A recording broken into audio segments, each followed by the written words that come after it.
Señoras y señores, bienvenidos, muy buenas noches. Gracias por acompañarnos. Esto es La Silla Roja, este espacio abierto al diálogo, a la crítica, al análisis, a la reflexión. Sean todos ustedes bienvenidos. Hoy tenemos una silla roja inusual porque es un diálogo entre dos personas, es más una entrevista que esta mesa que hacemos semana a semana con Enrique Quintana y con Víctor Piz, que hoy no están con nosotros, están ausentes por razones técnicas. Hoy recibimos con enorme gusto y ahora en las instalaciones de regreso al Financiero al doctor Julio Frenk, usted lo recuerda como un brillante científico, un reconocido académico a nivel internacional, quien ocupara la Secretaría de Salud entre el 2000 y el 2006. Doctor, un gusto que estés con nosotros. Gracias, Leonardo, un gran honor y un gusto estar ya en persona aquí contigo. Bueno, sostuvimos estos diálogos en los últimos 15 meses a distancia, por Zoom y por no sé cuántas vías. Gracias, doctor, de verdad, por tomarte el tiempo. El doctor Frenk preside hoy la Universidad en Miami desde hace algunos años y viene a México pues muy contadas horas y días, entonces aprovechamos que estés aquí. Gracias por darnos esta oportunidad. A lo mejor valdría la pena, para sacarle mucho jugo a tu presencia y a este diálogo, doctor, un balance, porque estamos ya a mediados del segundo año de la pandemia. La vacunación ha avanzado de forma muy exitosa en algunas regiones del mundo y muy lenta en otras, y nula, con mucha preocupación me parece, en África y en algunas regiones que va muy despacio, casi inexistente. Hacer un balance hubo países que lo hicieron muy mal durante la pandemia, luego mejoraron con la vacunación, países que ahí van, pedirte un balance de esto, de cómo estamos, de cómo se ve desde el mundo de la ciencia. ¿Esto sigue siendo una amenaza para la humanidad, doctor? ¿Lo sigue siendo? ¿O la vacuna, además de arrojar luces de esperanza y de ilusión de que esto está superado, realmente ese virus está controlado o no está controlado y todavía tenemos preocupación, por favor? Bueno, hay que empezar reconociendo que este ha sido un episodio único. En lo personal, yo he vivido, esta es mi quinta pandemia, pero esta no tiene precedente. Es, como se le ha llamado, una pandemia de una vez en un siglo, de las pandemias que pasan una vez cada siglo. Entonces, los que estamos aquí tenemos que reflexionar que hemos vivido un momento muy duro. Ha habido mucha pérdida, ha habido mucho dolor, ha habido mucha muerte, ha habido mucha gente que ha perdido su trabajo. Y tenemos que absorber eso y sí hacer un balance, porque el reto que tenemos hacia adelante es reconstruir un mundo mejor. No nada más regresar a lo que había antes de la pandemia, sino para mejorar. Y ir para adelante. Entonces, hacer estos balances creo que es muy, muy importante. Yo si lo pudiera resumir en una frase, diría que la pandemia reveló el poder de la ciencia y las fallas de la política. La ciencia es la que nos está permitiendo superar, es la que nos permite estar aquí, porque tú y yo estamos vacunados y todos los colegas estamos aquí. Y si estás vacunado, estás protegido y además proteges a los demás. Haber logrado una vacuna, las vacunas, no una, varias vacunas con los niveles de seguridad y eficacia, en menos de un año entre que se secuenció el genoma y apareció la vacuna, es increíble. Si pensamos en la última gran pandemia de una vez en un siglo, que fue la de 1918 a 19 de influenza. La gripe española. La gripe española. Imaginemos, esto no es la historia remota, esto es apenas hace 100 años. ¿Sabían que ya se sabía que era un virus? Nunca supieron qué virus era. Obviamente ni hablar de genoma. No tuvieron ninguna medida. Más o menos sabían que ponerse cubrebocas funcionaba. Al final de 2 años habían muerto al menos 50 millones de personas. Los seres humanos estaban en un estado de desprotección y vulnerabilidad total, hasta que la pandemia extinguió a la gente susceptible, matando a esa cantidad en un planeta con una fracción de la población. Y casi se hace de forma natural esto que hoy conocemos como la inmunidad de rebaño. Claro, ¿no? Es decir, nada más que matas a 50 millones de personas. El costo es altísimo. Exacto. Bueno, ahora, 100 años después, se reporta el primer caso el 31 de diciembre. En menos de 2 semanas tenemos el genoma, sabemos la estructura genética y en 10 meses tenemos una vacuna eficaz. construyendo sobre décadas de investigación básica. No es que en ese momento lo empezamos a décadas de investigación básica. Sabemos cómo es el virus, cómo muta. Estamos ahora secuenciando para ver las famosas variantes. Las variantes. Tenemos pruebas. Hemos podido vencer al virus hasta ahora. No ha acabado la batalla, pero estamos ganándola. No estamos tan desprotegidos. Y sí, el número de muertos es altísimo, pero no son 50 a 100 millones. Como fue hace un siglo. Como fue hace en un planeta que tiene varias veces más población. Claro, claro. Entonces, yo por eso digo, los héroes son primero la gente que ha aguantado, que ha hecho sacrificios, la gente que se ha disciplinado en ponerse, que no escucharon la politización del uso del cubrebocas, sino que decidieron hacerlo y que han hecho el sacrificio de quedarse en casa y de comportarse. Y además de la gente, los grandes héroes de estos son los científicos. Y donde vemos una variación enorme, ¿no?, es en el mundo de los políticos, de los líderes políticos. Y ahí vemos gente o líderes políticos que lo hicieron muy bien y algunos que lo han hecho muy mal. Y yo creo que para mí ese es el gran saldo. Y bueno, hay muchos detalles, pero yo diría que esa es la gran lección. Ojalá entendamos cómo la ciencia, que es una actividad humana, nos protege de estos eventos naturales, como la presencia de virus, y por lo tanto, una gran lección es hay que proteger a los que nos protegen. Y esos son los científicos, los médicos y médicas que estuvieron al pie del cañón aplicando la ciencia para salvar vidas, y la población que respondió con las conductas que se le pedían. Coincido contigo plenamente, y para no meternos en política, y porque luego nos acusan de que todo lo queremos politizar y no sé qué, que sí tienes razón, pues la gama es amplia y el abanico es multicolor, ¿no? Porque hay de todo, hay países que fueron muy responsables al principio, que luego aflojaron y luego les pegó, en fin, hay de todo. Y hacer el cuadro genérico a nivel internacional nos llevaría todo el tiempo que tenemos y lo quiero aprovechar mucho. Desde el mundo de la ciencia, que es el que te toca, y que viste la última vez que sostuvimos este diálogo, y te cito continuamente, cuando la gente dice este tema de, pero hay que tener duda de la vacuna porque se hizo muy rápido. Y tú me diste aquel ejemplo fantástico, doctor, de decir, ¿cuántos meses tarda hoy una planta en construir un automóvil? ¿O cuántos meses tarda en hacerse un avión? Y se tarda 3 o 5 o 6 meses, claro, pero está puesto ahí todo el conocimiento de ingeniería automotriz y aeronáutica de 100 años, bueno, igual con la vacuna, y te cito continuamente. Pero dime una cosa, porque tú hablabas de esta colaboración a nivel internacional, de científicos de unas partes del mundo con otras, compartiendo información y trabajando. Hoy vemos vacunas que cuando... Y también nos lo pronosticaste, en un año vamos a tener 30 en las farmacias o en todo lado para que cada quien escoja la suya. Y hay unas más efectivas y otras menos efectivas. ¿A qué obedece la diferencia si la comunidad científica mundial trabajó en equipo? Bueno, hubo muchos esfuerzos porque había que apostarle todo a sacar una vacuna y al final salieron más de una. Las vacunas que usan el RNA mensajero es una revolución tecnológica que va a servir para otras vacunas e incluso para terapias contra el cáncer. Realmente era un concepto nuevamente que lleva las vacunas estas del RNA mensajero, ARN mensajero, llevan al menos 10 años en desarrollo. Ahora se aplicaron rápido. Eso es una revolución. Las otras vacunas usan también técnicas. Esto no tiene nada que ver con las vacunas de antes. Son nuevas tecnologías y nos van a dejar un legado. La gran mayoría de las vacunas funcionan muy bien y qué bueno que tenemos esa selección. Ahora, cuando hablamos de estos contrastes entre lo bueno y lo malo, los aspectos brillantes fue la colaboración de los científicos.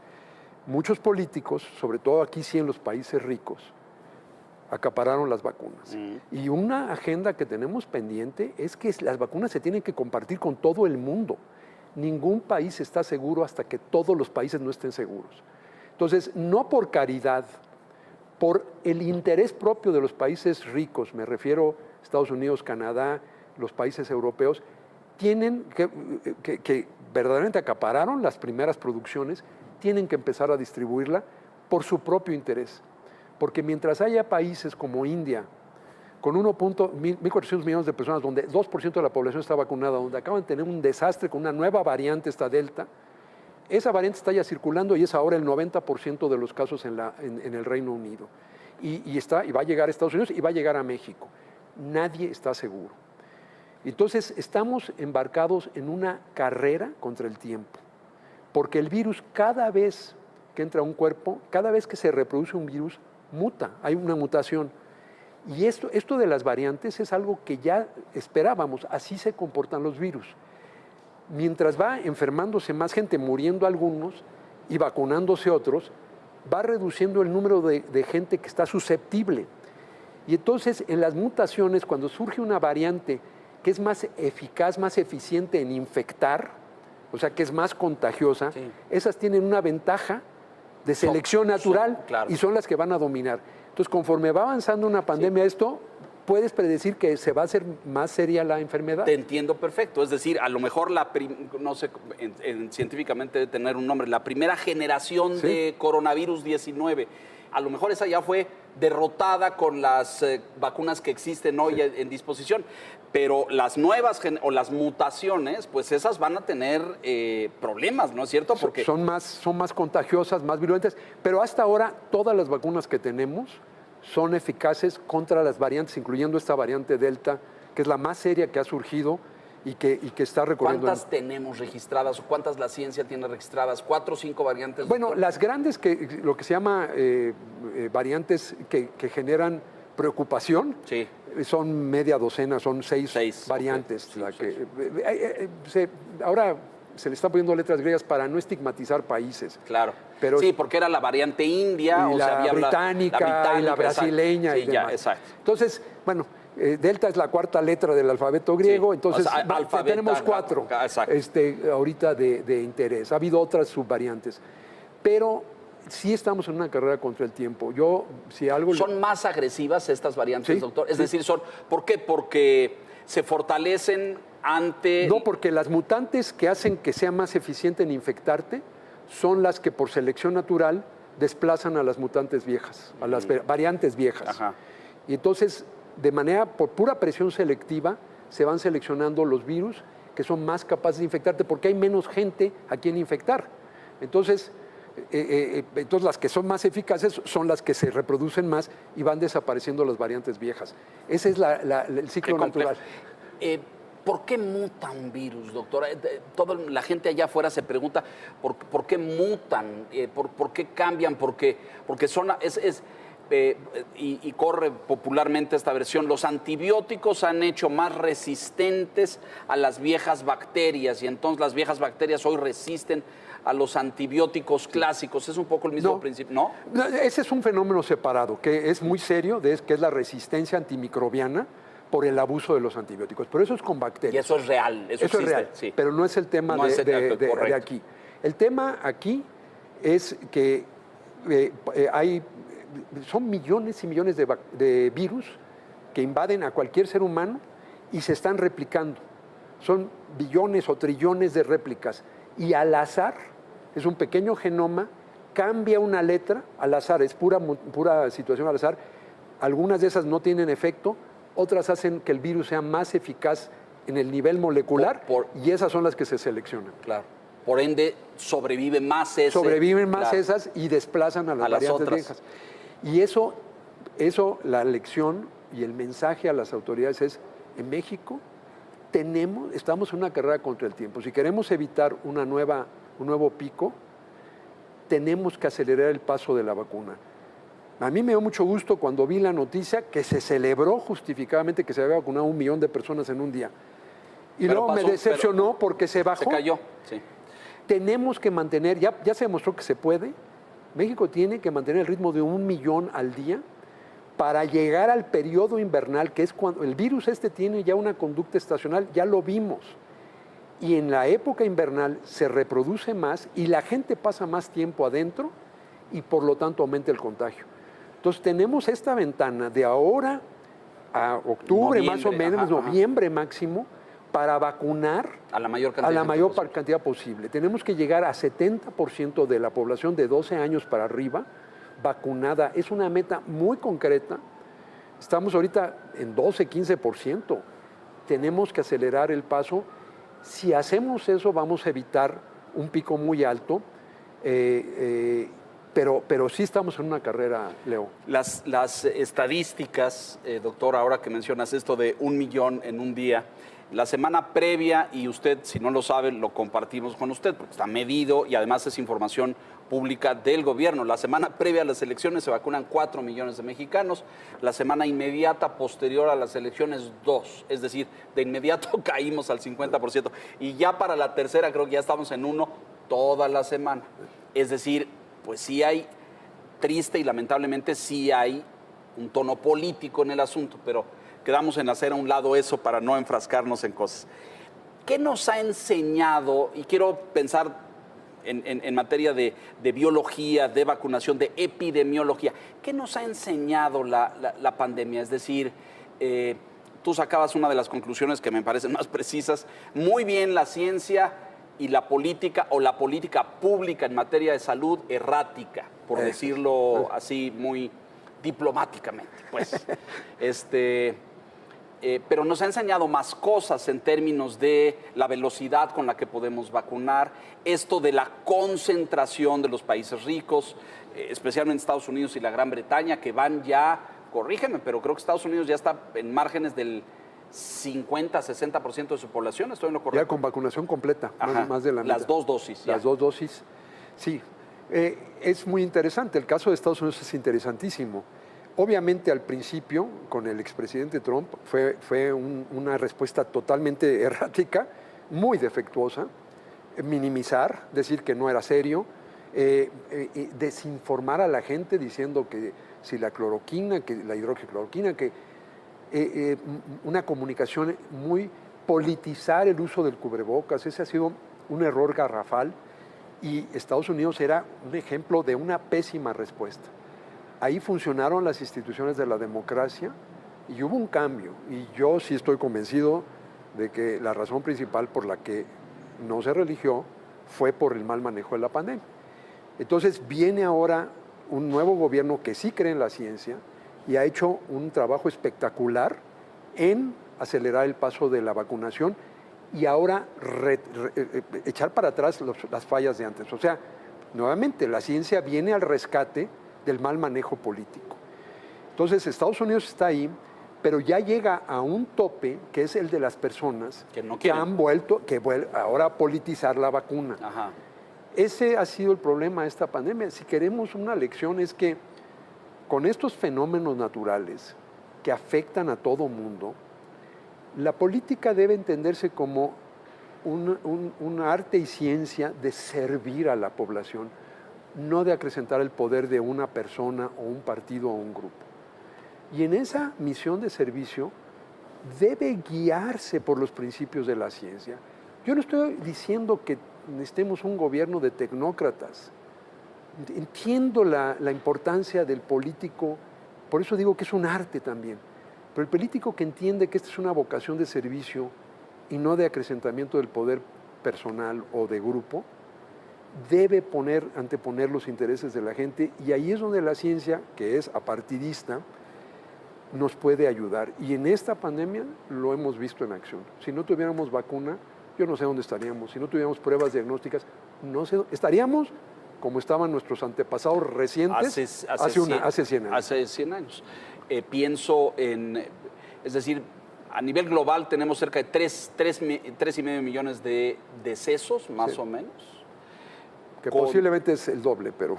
Ajá, sí. Ahí, porque el conteo y la contabilización ha sido también muy defectuosa y me parece que también con fines políticos, ¿no?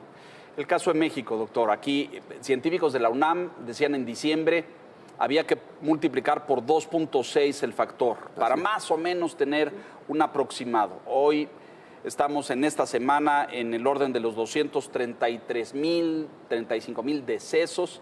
Seguimos con ese factor de 2.6 para acercarnos a la realidad, ¿coincidirías? Sí. Ahora, si yo veo las proyecciones, está en 2.4, pero 2,5 veces por toda la gente que murió en casa, por toda la gente que murió en hospital y no se le hicieron las pruebas.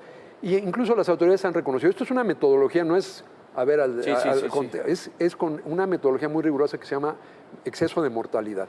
Medimos las muertes viendo los promedios de años anteriores en exceso que se pueden atribuir a la pandemia, Ay. y ahí es donde estamos en México, ya arriba del 500,000, llegándole ya casi a los 600,000. Digo, vamos a acabar el año 2020 y quizás el 2021, si no nos apuramos, con más de 1 millón de muertos en México, de todas las causas. En México hace décadas que no teníamos 1 millón de muertos en un año. Hace décadas que no teníamos una enfermedad infecciosa como COVID-19 como la primera causa de muerte. O sea, sí debe ser una llamada de atención de que tenemos que reconstituir la idea de liderazgo político como una profesión de servicio que usa lo mejor de la ciencia para proteger a la gente.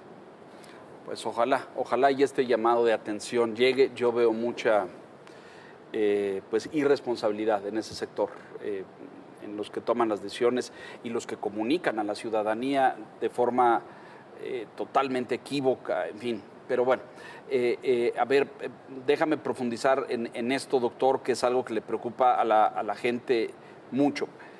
No sabemos a nivel mundial, pero esta hipótesis de que este virus se produjo en un laboratorio, el presidente Biden ordenó a una de sus agencias abrir una investigación completa. Trump lo usó mucho como bandera política para golpear a los chinos, etcétera. Hoy la ciencia tiene alguna pista de esto, es decir, ¿es real? ¿No es real? La hipótesis aquella de la combinación de los animales con el ser humano para producir este virus. ¿Qué sabe la ciencia con certeza hoy en día? Sí, sabemos mucho, pero aquí una gran lección. No podemos seguir viviendo en un mundo seguro si todos los gobiernos, todos, no se ponen de acuerdo en reportar oportuna y transparentemente cualquier brote de enfermedad. Hay un instrumento que se llama el Reglamento Sanitario Internacional. Empezó desde principios del siglo XX, que empezamos a entender el origen de estas enfermedades microbianas para protegernos todos. Pero no hay duda de que el gobierno chino retrasó la información y ha sido la propia opacidad la que ha dado lugar. Yo lo que sí no creo en absoluto es que esto haya sido una acción deliberada del gobierno chino, sería un acto autodestructivo. Tienen otras armas si quieren hacer daño. Eso sí lo descarto, no fue un acto deliberado. Si salió de un laboratorio fue por un accidente, ocurren. Ahora, lo más probable, pero esperemos el veredicto de este informe, es que ese no sea el escenario. Yo creo que lo más probable es que, como todas estas enfermedades infecciosas que hemos tenido y que se han ido multiplicando en lo que vamos del siglo XXI, el SARS, la influenza H1N1, donde México, claro. Que por cierto, México en 2009, la última gran pandemia, fue un ejemplo contrario. México reportó a tiempo, fue el país original, junto con casos en Texas. El país cuna. El país cuna. Y en contraste con lo que pasó ahora con China, México sí reportó y pagó un precio. Pagó un precio porque vinieron todos los bloqueos a la actividad de otros países que aprovecharon para bloquear productos mexicanos, Pero el comportamiento fue muy responsable. Muy responsable. Yo recuerdo reconocimiento en la ONU y en otros lugares, y a las autoridades de salud en ese momento fueron muy reconocidas. Y yo no era secretario de salud, yo no estoy defendiendo mi gestión. Estoy diciendo que ahí es un contraste completo con lo que hemos visto ahora. Entonces, una lección es que tenemos que fortalecer los instrumentos del sistema multilateral. Acaba de publicarse el informe de un panel independiente que hace una recomendación, incluyendo la creación de un consejo a nivel de las Naciones Unidas de jefes de Estado de protección contra riesgos de salud, que yo celebro. A nivel de jefes de Estado, wow. Y una recomendación muy fuerte de fortalecer la independencia técnica de la Organización Mundial de la Salud, porque el problema es que los países miembros de la Organización Mundial de la Salud la han debilitado. Y ejercen presión. Sí, yo trabajé ahí y lo conozco, trabajé 2 años antes de que me invitaran a regresar como secretario de Salud a México. Entonces tenemos que tener una OMS más fuerte y sistemas de sanciones a los países que violen el reglamento y, para no irnos a las sanciones, de estímulos. Por ejemplo, si sabemos que los países van a pagar un precio económico si reportan, como le pasó a México en 2009, vamos a crear un mecanismo, como un mecanismo de apoyo financiero al país que reporte oportunamente. Esa es una propuesta concreta para no tener ese incentivo negativo a reportar. Claro. Y a los que con todo eso... Si lo reportas te van a caer fondos y te van a apoyar. Y te van a apoyar para contener la epidemia ahí antes de que le llegue a todos los demás. Claro. Entonces necesitamos fortalecer el sistema internacional, el sistema multilateral, no caer en el llamado de algunos líderes nacionalistas de decir, miren, ya ven cómo está peligroso el mundo, vamos a encerrarnos. Eso no funciona. No sirve. Vivimos en un mundo interconectado y qué bueno. Entre otras cosas nos da ciencia. Claro. Por eso tenemos vacunas. Claro. Si cada país tuviera que hacer sus vacunas, muy poquitos vacunas estaríamos. Claro. Entonces, esa es una lección. La otra es, la razón por la que creo más en el origen de las que brinca las especies, que eso es lo que pasó desde el SARS, la H1N1, la influenza aviar que hubo un poco antes. Sí, y eso es porque los humanos estamos invadiendo los hábitats de animales, no son eventos naturales. Yo digo que las pandemias son tan antropogénicas como el cambio climático. Las generamos los humanos, porque invadimos los hábitats, porque hemos creado estos sistemas de producción alimenticia, agropecuaria, bueno, en condiciones de hacinamiento, de promiscuidad, inhumanas contra los animales, la cría de aves de corral, sí se ven, horrible. Millones. Por eso la influenza aviar, las granjas de cerdos en condiciones inhumanas, por eso la influenza porcina, y estos llamados mercados húmedos como el de Wuhan, donde viven en promiscuidad total y en condiciones no higiénicas humanos y estas especies animales, y ahí entonces estos virus, que son virus de los animales, brincan la barrera de las especies y llegan a los humanos, y los humanos no hemos conocido esos virus y todos somos susceptibles. Y vivimos en un planeta con 7.500 millones de personas susceptibles, donde todos estamos conectados por aviones, etcétera. En 3 meses Yesca, tienes... Claro. Exacto.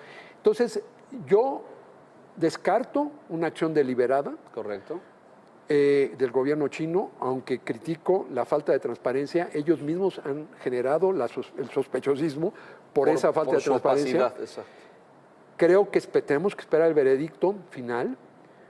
No es imposible, ocurren muy raramente algunos accidentes donde un patógeno se libera, es rarísimo, los esquemas de bioseguridad son altos y el país de China tiene esos niveles de bioseguridad, yo lo conozco, entonces, pero no lo descarto, pero creo que lo más probable es que con nuestras prácticas no sustentables de invasión de hábitats y de prácticas no sostenibles agropecuarias, estamos propiciando estas zoonosis que nos llegan a nosotros. Me parece fundamental para entender esto, porque, digo, haciendo a un lado todas estas cosas de las teorías de las conspiraciones y de las agencias de inteligencia, etcétera, todas esas cosas, pero que están muy bien para el cine de ficción y de aventuras, pero siendo serios científicamente, eso está pasando. Nos metemos al mundo de las aves y al mundo de los porcinos y al mundo de las redes, de todo.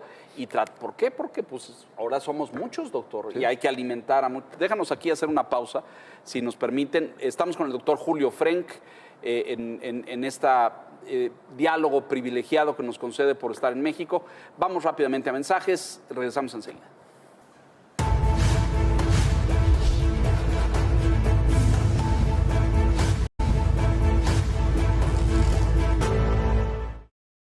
Estamos de regreso. Doctor, muchas gracias nuevamente. Bueno, está clara esa conclusión, me parece transparente, todo el mundo debiera verla, o me parece así, claro, surgen todas estas cosas que son muy buenos, decía yo, para los guiones de películas, ¿no? Y para alguien ahí maquiavélico inventando cómo acabar con la humanidad. Pero bueno, esa es una de las grandes lecciones. Otra me parece que es la del diseño de las políticas públicas para combatir esto, ¿no? Es decir, hubo gente responsable, hubo gente que informó, que se lo tomó muy en serio, y hubo otros que ya lo referiste así rápidamente, la politización del cubrebocas, ¿no? Hoy creo que no hay duda de que el cubrebocas es un mecanismo de defensa fundamental, ¿no? Es decir, ya ponerlo en duda me parece hasta ocioso, ¿o estoy equivocado? No, es... en ausencia de vacunas, cubrebocas, mantener la distancia, y en los países que lo tomaron en serio, hacer pruebas. Pruebas, como dijo el director de la OMS. Es la clave. Si se hacen esas tres cosas, más la higiene de superficie, la higiene de manos, pero fundamentalmente el uso de cubrebocas, mantener la distancia, y eso aún sin vacunas, países como Nueva Zelanda, como Australia, como Taiwán, lograron contener la pandemia. Ajá. Ahora, ya con vacunas, lo que hay que evitar es relajar esas medidas y sobre todo en el uso del cubrebocas. Al mismo tiempo, hay que también empezar a liberar un poco para que la gente vea una recompensa de vacunarse. Porque yo, por ejemplo, con el tema del regreso a las escuelas, yo creo que hay que empezar a hacerlo, pero hay que hacerlo bien. Si se hace bien, manteniendo la distancia, todo el mundo usando cubrebocas, debemos de poder regresar ventilando los salones de clase, porque sabemos, y acelerando el paso de la vacunación. Entonces, creo que no relajarnos, porque todavía no hemos vencido al virus. Lo más seguro es que este virus, en algún momento, va a dejar de ser pandémico y se va a volver endémico. Y va a ser un virus más de los virus respiratorios. Va a estar ahí y uno lo puede... Bueno, hoy pasa con la influenza. Con la influenza. ¿No es cierto? Ahí está, y los niños en las escuelas se contagian y van al pediatra, el pediatra los atiende, les da su antiviral y la gente sale adelante. Sí. O como con la influenza, tendremos una vacuna con la variante del año, claro, que cada año nos tendremos que estar poniendo. Se va a volver una enfermedad endémica manejable. Pero no estamos ahí todavía. Yo creo que si México acelera al 1,000,000 de dosis diarias de aquí al periodo invernal, podemos llegar a finales de año con una base de defensa, sí, digamos. Con una base de defensa. Para el mundo en su conjunto, tenemos que acelerar la distribución de vacunas al resto del mundo. Aquí el egoísmo es autodestructivo. Es uno de esos bellos ejemplos donde el altruismo también beneficia a la persona altruista o en este caso al país. Bueno, yo creo que el altruismo siempre beneficia al benefactor o a la siempre en muchos sentidos. Y en este caso pero es a ver, claro. Este mensaje es muy importante. Esto no se ha acabado. No se ha acabado y por lo tanto no hay que bajar la guardia, hay que seguir usando cubrebocas. Pero mira, aquí estamos, tú estás vacunado completamente, yo estoy vacunado completamente, podemos estar aquí, estamos en un espacio bien ventilado, con poca gente. Hay también que decir, en estas circunstancias donde la ciencia nos dice que es seguro, podemos tener este diálogo y sentirnos seguros. Porque lo que no hay que hacer es que la gente que está con cierto titubeo o duda de vacunarse diga, bueno, ¿y de qué me sirve vacunarme si de todas maneras tengo que seguir haciendo lo mismo? Entonces hay que usar el sentido común y guiarnos por la ciencia para entender en qué elementos podemos ya ir retomando cierto elemento de normalidad, pero en dónde tenemos que seguir con el esfuerzo.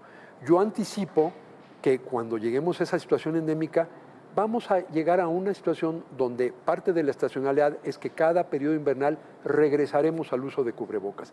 Eso es lo que hacían los países asiáticos después del SARS. Japón, China, Taiwán, Corea. Bueno, de forma permanente. Sí. Tú caminas por una calle en Tokio y ves a la gente usando en verano, en invierno, en todas las temporadas del año. Sí, y particularmente el uso ya invernal, vamos a acostumbrarnos a que ya empieza el periodo invernal, mediados de noviembre a mediados de febrero, todos con nuestro cubrebocas y vamos a poder, yo no tengo duda que vamos a vencer a este virus, pero no estamos ahí todavía, no hay que bajar la guardia, hay que ir de manera cuidadosa, cautelosa, reabriendo, y hay, en el caso de México, que corregir ese error de origen, que fue decir que hacerle pruebas a la gente sin síntomas era un desperdicio de recursos. Es lo contrario.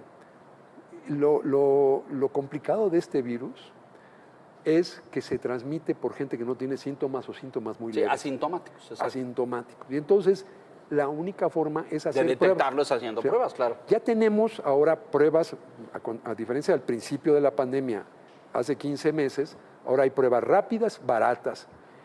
Hay, por ejemplo, si estamos hablando de reabrir las escuelas, hay que estar haciendo pruebas. Continuamente, claro. Yo logré mantener abierta la universidad de la que ahora soy rector todo el año académico, desde agosto de 2020 hasta ahora que acabó el año académico, y la vamos a volver a abrir, pero estábamos haciéndole pruebas una vez por semana a todos los estudiantes, profesores. Al todo el mundo. 100%, doctor. 100%. Sintomáticos, obviamente les hacíamos prueba, pero el chiste es a los asintomáticos. Entonces, ves a un positivo, haces el rastreo de los contactos cercanos y pones en Aíslas. cuarentena a ese grupo nada más. Y entonces proteges a los otros. Sí se puede. Ahora, cuesta dinero, pero cuesta mucho más dinero no hacerlo. Y vidas. Y sobre todo vidas. Vidas, que eso es lo más valioso. ¿Hay pruebas y evidencia ya de laboratorio de que estas vacunas sean efectivas también contra las variantes? Sí, contra las variantes que han surgido hasta ahora. Sí. Son, baja un poquito con algunas vacunas, pero el mensaje general al público, Sí. hay que seguirse poniendo las vacunas. Pero no podemos estar jugando esta ruleta rusa de que surja una variante que ya no sea vulnerable a la respuesta inmune que genera la vacuna. O sea, que aún a los vacunados le pegue, porque entonces sí regresamos al mero principio y eso sería un desastre. Por eso la carrera contra el tiempo de vacunar al mayor número posible de gente, en el caso de México o de todo el hemisferio norte, antes de la temporada invernal. En la mucha información internacional que ha circulado, he visto algunas voces europeas y americanas también que dicen que la combinación de vacunas es válida y que si tu primera dosis fue de un laboratorio, luego puedes optar por otra de... ¿Esto es real? ¿Es un mito? ¿O es solamente una medida para acelerar la vacunación? Mira, a mí cuando me dicen qué vacuna me pongo, le digo, ponte la que te puedas poner. El riesgo de estar sin vacunar es más alto, es infinitamente claro, más alto que cualquiera. Se están haciendo estudios para validar la mezcla de vacunas. Los resultados iniciales dicen que efectivamente protegen bien. Entonces, entre que esos estudios dan resultados definitivos, yo no esperaría. Yo creo que ahorita el mensaje es, ponte la vacuna que tengas a la mano. Pero pienso sobre todo, porque ahí tenemos dos tecnologías, lo decías al principio, las de ARN mensajero que entran al núcleo de la célula, ¿no es cierto? Corrígeme, y ahí tenemos Pfizer y Moderna. Sí. Y las otras que son clásicas, que son vacunas clásicas. Entiendo que, y un colega tuyo me explicó cómo funciona la Sputnik rusa, que se dieron el lujo de usar vectores diferenciados entre la primera y la segunda, lo cual creo que científicamente es un lujo enorme. Usar un vector para la primera dosis y otro vector para la segunda. ¿Esto es lo correcto? Estás en lo correcto. Es decir, insisto, todas las vacunas han demostrado ser eficaces y seguras. Algunas más que otras. Y por ahorita, estos estudios de mezcla parecen apuntar en una dirección que se puede. Ahora, si tienes la opción de ponerte la misma de la primera dosis, mejor. Correcto, sí. Pero si no, tampoco... No pasa nada. Lo peor es no estar vacunado. No, bueno, pero es lo que yo quiero un poco desmitificar estas voces que... No, si ya te pusiste Pfizer o te tocó AstraZeneca, no te pongas CanSino. Eso no es cierto, no causa ningún daño. No causa ningún daño. Ni tampoco disminuyes tu nivel de defensa. Sí, y lo que vamos a ver es, en estos estudios, qué efectos tiene. Pero por eso yo digo, si tienes la opción, ponte la misma de la primera dosis, pero si no tienes opción, ponte la que tengas a la mano. Claro. Creo que la única de una sola dosis es Johnson & Johnson. Sí. Y tiene el nivel de efectividad semejante más o menos a las otras. Mira, hay tres resultados que nos interesan. Infección, enfermedad grave y muerte. Correcto. La más importante es que no te mueras. Claro. Todas las vacunas que tenemos son altamente eficaces en prevenir la muerte. Segundo, que no te enfermes grave y que acabes en el hospital. Todas son altamente eficaces. En llegar a eso. Ajá. La variación es en el primer resultado. De infección. Pero, por definición, esas infecciones son infecciones leves, porque para enfermedad grave y para muerte todas las vacunas son muy buenas. Potentes. Entonces, algunas son un poquito menos eficaces en prevenir infección. Honestamente, si me están previniendo la enfermedad grave y la muerte, esas variaciones a mí no me preocupan. Entonces tampoco hay que decir, me voy a esperar a la otra vacuna. El mayor riesgo es estar sin vacunar, porque entonces sí estás en riesgo de enfermarte muy serio, acabar intubado en una unidad de cuidados intensivos, estás en riesgo de morir. Y el riesgo es altísimo ahí, claro, por supuesto. Tú vives en una ciudad, doctor, donde las cifras en algún momento fueron gravísimas, ¿no es cierto? Los condados de Miami, Miami-Dade y todo esto ahí en la circunferencia de la zona más poblada en la Florida. Y luego bajó por efecto de la vacuna, ¿es un hecho? No, esto fue antes. Ajá. bajó porque se hicieron las medidas, fue antes de que hubiera vacuna.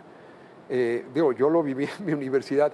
Nosotros nos pusimos rigurosísimos con las pruebas, Ajá. los cubrebocas Y los protocolos. y los protocolos. Distancia, etcétera. Ajá. Y reclutamos un grupo de gente que se dedicaba a hacer el rastreo de contactos y creamos instalaciones para las cuarentenas. Eso fue la clave porque eso fue antes de la vacunación. Luego ya a finales del año... Y, a ver, pero ahí, hasta ahí, con eso disminuyes la curva de contagio, es sí. en automático, evidentemente. Sí, ahí se ve el efecto de hacerlo bien. Es que ¿por qué este debate, esta necedad? Escucho autoridades mexicanas que insisten en que eso no y no se pongan cubrebocas porque eso no sirve y no aísle. Esto, yo escuché al secretario general de la Organización Mundial de la Salud insistir en el rastreo, la localización, el aislamiento, que a mí me parecía pues absolutamente lógico. Y aquí teníamos voces que descartaban ese procedimiento, doctor. Sí, mira, yo creo que viendo ahora qué sigue y qué lecciones aplicamos, porque sí creo que tenemos que aplicar las lecciones, a mí yo diría lo siguiente, vamos a tardarnos todavía a nivel global, yo creo un año más, pero vamos a salir de la pandemia, quizás se vuelva una enfermedad endémica. Ahorita, no en un año, que empezar el debate sobre cuál es, en el caso de México, el sistema de salud que necesitamos post pandemia. Lo que no podemos es regresar a lo que había antes y decir ya, si vemos pandemias previas, incluyendo la de hace 100 años, pero todas las pandemias, la peste bubónica en las edades medias, transformaron las sociedades. Y las sociedades que tomaron las lecciones y se movieron hacia adelante, tuvieron un resurgimiento. Las que no lo hicieron siguieron en un proceso muy complicado. Nosotros tenemos que aprovechar este momento. Yo digo en México, es claro que el sistema actual falló la prueba. O sea, no tuvimos la respuesta que debimos haber tenido. México ha estado entre los peores en términos de número de muertos, de número de casos, de números de pruebas entre las más bajas del mundo. De fallecimientos de personal médico, doctor. Creo que estamos en el número uno. En el número uno. Es vergonzoso. Es vergonzoso. No protegimos a nuestra gente. A nuestra propia gente, a los héroes junto con los científicos y la gente que se ha sacrificado tanto. Esos, bueno, hay que decir ya, sin echarle la culpa a nadie, porque creo que hay que movernos hacia adelante. ¿Qué hacemos? El sistema que tuvimos para la pandemia no es el que necesitamos. Y yo creo que necesitamos, ahora que ya pasó la elección intermedia, que hay una nueva configuración en el Poder Legislativo, hay que lanzar un diálogo nacional que nos permita decir cuál es el sistema de salud que queremos. No, y más aún, que necesitamos, ¿no? Porque el que queremos, pues también estaban las chocarreras estas de como Dinamarca y como suena hasta pueril jugar con eso. ¿Cuál podemos, es decir, cuál la infraestructura del país nos permite, que tú conoces muy bien, o sea, cuántos hospitales públicos tenemos, con qué infraestructura, qué se puede, y luego cuál necesita el país, porque pues tenemos un tema de cobertura muy preocupante, ¿no es cierto? Digo, fue lamentable que la pandemia nos haya agarrado cuando venía esta transición del INSABI y la destrucción que se hizo de muchas herramientas. Pero mira, yo diría, el presidente López Obrador puso esa imagen de Dinamarca o los países escandinavos. Sí, no vamos a llegar ahí, pero como, ahora sí que para usar una palabra que está como aspiración, es una aspiración válida. Porque sí son los mejores sistemas del mundo. No para lograrlo en estos años. ¿Qué tendríamos que hacer? Primero, ¿qué no tendríamos que hacer? No podemos seguir recortando el presupuesto de salud. Yo creo que México es de los poquísimos países que en plena pandemia recortaron el presupuesto de salud en términos reales. Me atrevo a decir criminal, doctor, pero sí, es de los pocos. Bueno, no recortar el presupuesto, pero cuando tú dices construir este diálogo, y me preocupa pensar en las herramientas, hacer a un lado la política, pues despolitizar el asunto y tener un debate sanitario, científico, de cobertura médica para la mayor cantidad de mexicanos posible. Híjole, se ve cuesta arriba eso en este país, doctor. Pero yo, fíjate, Leonardo, yo cuando fui secretario, sin pertenecer a ningún partido político, en el diálogo con todos los partidos... Se llegaba a acuerdos, claro. salud era el tema que podíamos trascender la política partidista. Ajá. Y se logró el cambio de la Ley General de Salud de 2003, que dio lugar al Sistema de Protección Social en Salud, cuyo programa operativo del Seguro Popular, se aprobó con el voto de 97% de los senadores de todas las fracciones parlamentarias, incluyendo los partidos que hoy, o los legisladores que ahora son militantes del partido en el poder. En la Cámara de Diputados salió aprobada por más de casi 3/4 partes del voto en Cámara de Diputados. En menos de un año, todas las entidades federativas gobernadas por todos los partidos políticos habían suscrito el sistema de protección social en salud, porque nos dedicamos a no quitarle la política como un instrumento, en esa vocación de consenso o de quitarle construcción. la partidización, Sí. despartidizar la política de salud. La política de salud es la base de la igualdad de oportunidad. Debe ser una política de Estado como creo que había sido. Se ha interrumpido ahora, se ha politizado y partidizado, como lo vemos con estos números de vacunas.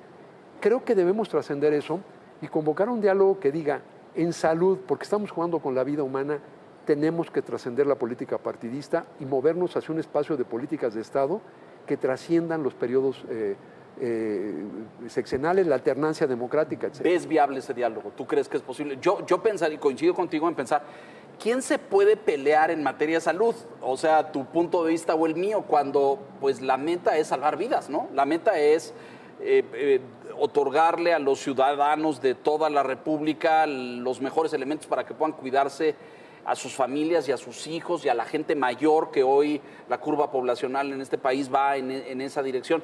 Pues yo creo que es como dicen los americanos, common ground, ¿no? Pues todos pensamos lo mismo, todos queremos lo mismo, y sin embargo Si logramos decir que no es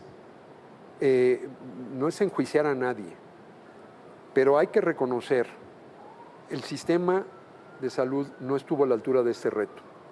Pregunta entonces, ¿va a haber otras pandemias? Sí. ¿Cómo construimos un sistema que esté a la altura de los retos subsecuentes? Esa es la pregunta. Como sociedad nos conviene a todos, y militemos en el partido que militemos, o como tu servidor, que los no que no militemos en ningún partido, que es la mayoría de la gente, por cierto. Esa es la gran pregunta que nos tenemos que hacer. ¿Qué nivel de inversión? ¿Qué estructura? Esa imagen, esa aspiración de los países escandinavos, adelante. ¿Qué tendríamos que hacer para llegar, no en 3 años que le quedan a esta administración, pero sí en 10 años? ¿Cómo nos acercamos allí? Yo no estoy abogando por restituir el Seguro Popular, ¿eh? Yo soy el primero que dije, el Seguro Popular tiene que dar su lugar hacia adelante.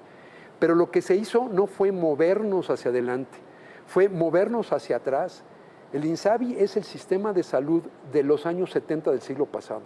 Es una restauración del sistema corporativista, donde teníamos derechohabientes de la seguridad social y derechocarecientes, que eran la gente que no tenían un empleo asalariado. Regresamos a eso, ¿no? Lo que había que hacer era movernos hacia adelante. Entonces, tomemos la palabra al presidente, decir, ok, esa es la aspiración, esa es la visión para México, ¿cómo llegamos allá? ¿Qué pasos tenemos que dar concretamente para acercarnos, no para alejarnos? Y ese creo que sí es un diálogo posible, y si el gobierno lo acepta, no es un reconocimiento de nada, de que fallaron ni nada, es un reconocimiento de que es el momento, tras el trauma que hemos vivido. O sea, yo le pregunto a los... ¿Quién perdió integrantes de su familia? ¿Quién no sufrió con esta pandemia? Claro, ¿Quién no ha tenido un amigo cercano, un familiar que murió? ¿Quién no conoce a alguien que perdió su empleo?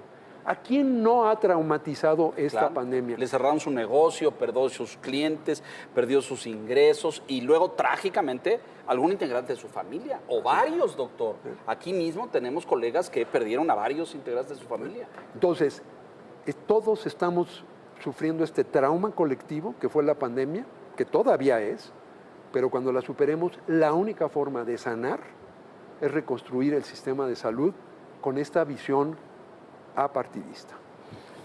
Pasos en esa dirección, tenemos unos minutos, pero digo, y yo sé porque eres muy respetuoso y como nunca militaste y no eres político, pero serviste como secretario de salud y se hicieron cosas importantes ahí, pues tú no le quieres dar lecciones a nadie, ni estás para decirle al que esté, haga usted esto y esto. No, lo entiendo y lo respeto. Pero, uno, lo apuntabas ya, reducir presupuesto es una pésima decisión, ¿no? Es decir, no reducir el gasto, al contrario, la lógica es aumentar el gasto en salud.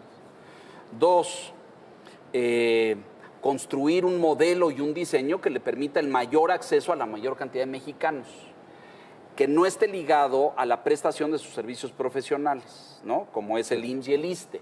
Tú eres empleado, tienes cobertura, no eres empleado, no tienes nada, ¿no? Pienso mucho en Obamacare, que seguramente has visto, los pues, repetidos intentos de los republicanos en el Congreso americano para darle crank, y no lo han logrado. Así es. Porque no han encontrado otra cosa que sustituya eso, ¿no es cierto? Así es. Y eso por lo menos le da entrada a muchos millones de estadounidenses que no tenían cobertura bajo el y no porque defienda ese sistema tiene muchas fallas y es extraordinariamente caro, ¿no es cierto? Pero muchos millones de estadounidenses tienen acceso a servicios de salud con el Obamacare. ¿Qué tendríamos que hacer aquí? ¿Cómo abrimos eso? Sí, yo siempre dije que el sistema de protección social en salud, Seguro Popular, era una reforma de medio camino. De hecho, irónicamente nos acercaba más a ese modelo de Dinamarca. Lo que se legisló al desaparecerlo nos regresó a los años 70. Yo creo que tenemos que decir, a ver, ¿cómo unificamos las prestaciones? ¿Cómo desegregamos? Es un insulto a los ciudadanos mexicanos que un ciudadano mexicano, su condición de ciudadano no le baste para ir a una clínica pública. Y que lo atiendan.